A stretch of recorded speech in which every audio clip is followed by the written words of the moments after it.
kg មានស្រុកកំណើតនៅភូមិស្រមឃុំត្រពាំងស្រែស្រុកមេសាងខេត្តព្រៃវែងប្រវត្តិប្រកួតបានចំនួន96ដងឈ្នះ85ដងចាញ់10ដងស្មើពិន្ទុ1ដងធ្លាប់ផ្ដួលគូប្រកួតឲ្យត្រឡប់បានចំនួន40ដងប្រកួតលើកចុងក្រោយឈ្នះកីឡាករប៊ុនសុធាដោយពិន្ទុកីឡាករសង្ឃវិជ្ជការមកពីសង្ហកីឡា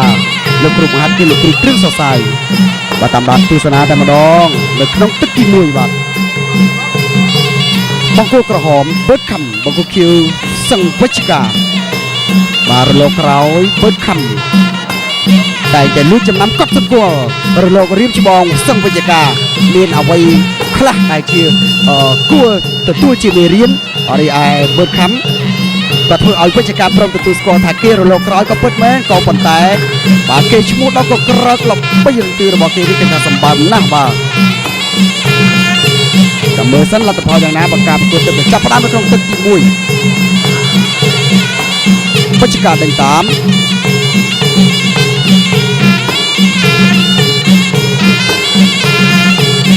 បាទបើខំថយក្រោយជាលោកបាយជង្គង់ស្ដាំទាត់កាប់ត្រឡាឆ្វេងអាយ៉ាអាចកណ្ដាលលោកឈិតសរឹមបាទ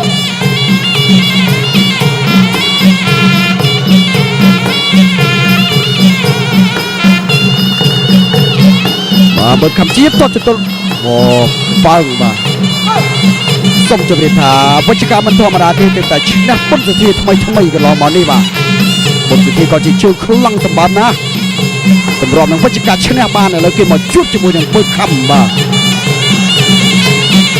ដេញបើខំចលោទាត់ឆ្វេង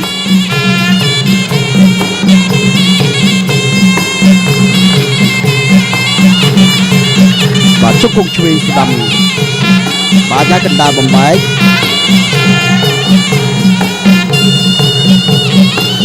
បាទបានមកដៃពីដៃបីស្ដាំសងដែររបស់វិជ្ជការបើខំថយក្រោយចូលមកបីជង្គង់ស្ដាំរបស់បើខំជង្គង់ស្ដាំរបស់វិជ្ជការអាយ៉ាបាទបច្ចេកទេសប្រកួតរបស់កីឡាករបើខំដូចជាទុនបណ្ដាការកាត់គូប្រកួតដូចជាខ្លាំងណាស់មកបីស្ដាំបានមួយដៃបើខំទាត់បាយបានមួយដៃឆ្វេងទៀតហើយបច្ចេកទេសនៅតែជាជាងសម្ដៅមករកកីឡាករបើខំបោះជង្គង់វែងចាប់ឲ្យវាយឆ្វេងអូបាទញ៉ាកណ្ដាលបំបាយបាទ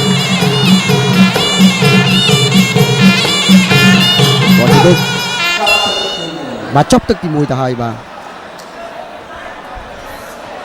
អាកាសដ៏បរិសុទ្ធហើយបានអង្គុយលំហែកាយបន្ធូរអារម្មណ៍ក្រោយពីបំពេញការងារហត់នឿយបាទអស់លោកស្រីអ្នកនាងកញ្ញាទាំងអស់គេថាទៅជាលក្ខណៈគ្រួសារក្តីទៅជាលក្ខណៈមិត្តភ័ក្តិឬក៏ទៅលក្ខណៈជាគូស្នេហ៍ក៏ថាបានដែរគេថាទៅដល់ទីនេះគឺមានអារម្មណ៍មនោរម្យណាស់បាទរ៉ូមែនទិកមែនទែនបាទអរគុណឥឡូវនេះសូមបង្ហាញរំតាមដល់ទស្សនាជាបន្តគឺគូពិសេសទី5បង្គោលក្រហមបើខំបង្គោលខៀវវិជ្ជការបាទក៏ជាលក្ខណៈប្រដាល់ក្បាច់ខ្មែរបុរាណក្នុងប្រភេទទម្ងន់រហូតដល់ទៅ60គីឡូក្រាមទឹកទី2បានចូលមកដល់សកម្មភាពនៃការប្រកួតបញ្ចប់ដើមញាប់រំខានឡើងដែរប្រើបច្ចេកទេសចម្រុះបាទបុប្ផាចម្រុះពណ៌បើខំដណ្ដប់ដៃកែងជង្គង់ទៅព្រមក្នុងពេលស្មើគ្នារាវិជ្ជការមួយគឺច្បាស់ជាមួយបាទកែងច្បាស់កែងជង្គង់ច្បាស់ជង្គង់បាទកណ្ដាប់ដៃគឺច្បាស់កណ្ដាប់ដៃសឹងវិជ្ជការមិនសូវជាប្រើបច្ចេកទេសច្រើនប៉ុន្មានទេបាទតែបើថាមានឱកាសវាយកែងគឺថាវិជ្ជការកម្លាំង100សេះគឺវាយចេញ100សេះហើយបាទអត់មានសន្សំទុកអីទេឲ្យតែមានឱកាសល្អរត់ឆ្វេងរបស់វិជ្ជការល្អធ្វើឲ្យបើខំប៉ាន់ថយក្រោយវិជ្ជការកំពុងតែសិក្សាបច្ចេកទេសបញ្ឆោតបំផុតរបស់បើខំអូអុយអាចារ្យកណ្ដាលប្រមានតិចដែរទៅលើវិជ្ជការបាទ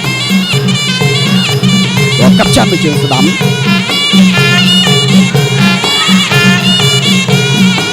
កែងបញ្ឆិតចាប់ជើងជាប់វាយមកដល់គោលដៅបាទ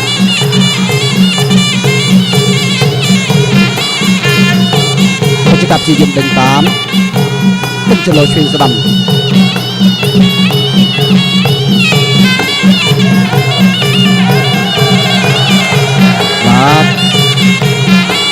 បច្ចេកចាប់ផ្ដើមសន្ធាប់មកលើបុតខំដូចគ្នាដែរ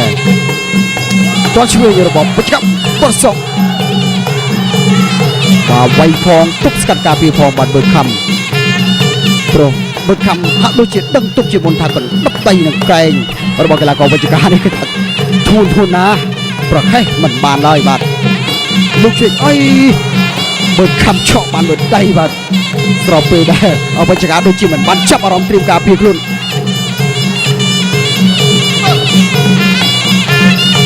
លូបានវាយឆ្វេងលើដៃទៀតហើយបុតខំបោះជង្គង់អាយ៉ាឡនណា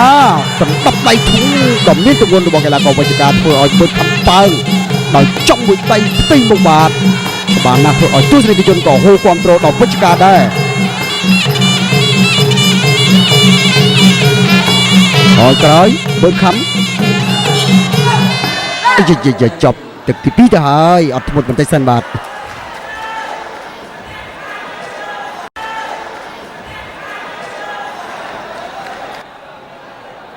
ឥឡូវចាំមើលតាមដានទស្សនាទឹកទី3បាទគូពិសេសទី5ទឹកទី3បង្គោលក្រហមបុតខំមកពីក្លឹបសាឡវ៉ាន់កីឡារីឯវេជ្ជការបង្គោលមកពីក្លឹបសិង្ហកីឡាបាទ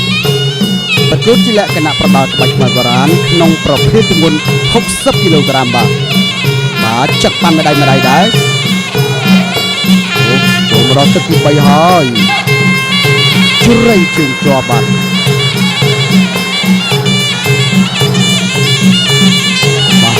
ឆក់ចឹកបានពីដៃបុតខំបានមួយដៃទៀតគ្រាន់តែមិនសូវជាធ្ងន់បាទ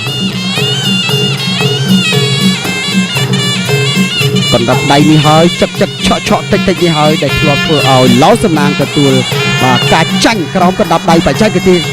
ចម្រុះពណ៌នេះហើយរបស់បុតខំប៉ុន្តែចាំ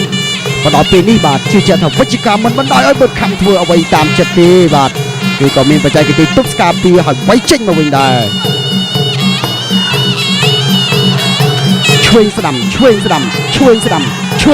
ឆ្វេងស្ដាំអាយ៉ាបាទទាត់ក្រោមបាទឆ្វេងស្ដាំបោះជង្គង់ធ្វើឲ្យវេជ្ជការហាក់ដូចជារឿងចង់បាទច្រឡំភ័ណ្ឌជាមួយនឹងបច្ចេកទេសបន្លំបំផាន់របស់បុតខំ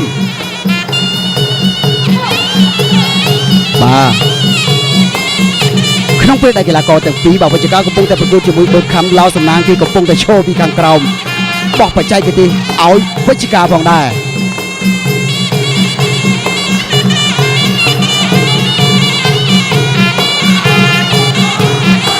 ក្រសេឆ្វេងស្ដាំរបស់វេជ្ជការសងធាក់ឆ្វេងមួយជើងបាទ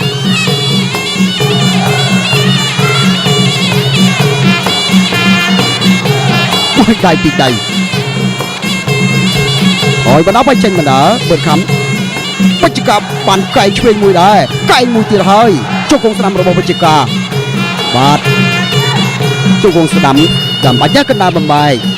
ការប្រកួតចូលមកដល់ទឹកទី3ហើយបាទទើបតែដល់ពាក់កណ្ដាលទីទេលទ្ធផលក៏មិនទាន់ដឹងយ៉ាងណាសកម្មភាពនៃការប្រកួតក៏មិនទាន់លើសខ្វះគ្នានៅឡើយបាទប្រដំប្រសងនេះទេណែបានមួយដៃឆ្វេងរបស់បុតខំមួយដៃទៀតធ្វើឲ្យវេជ្ជការកាន់តែមានចម្ងល់អីកាន់តែបាទខ្យល់ចាប់ផ្ដើមគួច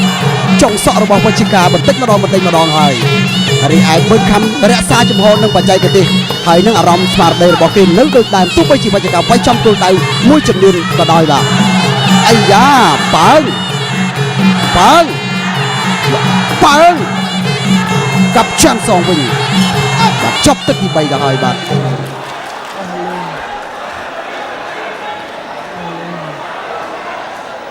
ក៏កើនឡើងវិញបាទជាពិសេសសម្រាប់បរិះដែលត្រូវការប្រើកម្លាំងធ្ងន់ធ្វើការបរិះស្ត្រីក៏ដោយបាទនិយាយថាមានវ័យកាន់តែច្រើនបន្តិចហើយមានការឈឺចន្លាក់ដៃជើងសរសៃសសូមឆ្អឹងឆ្អែងអីហ្នឹងបាទកុំភ្លេចឱសថបុរាណជីនស៊ូមីនដែលផ្សំពីលើមយិនសិនបាទឥឡូវសូមតាមដានទស្សនាបាទទឹកទី4គូពិសេសទី5បង្គោលខៀវសឹងវេជ្ជការបង្គោលក្រហមបុតខំលូកបានតិចបាទ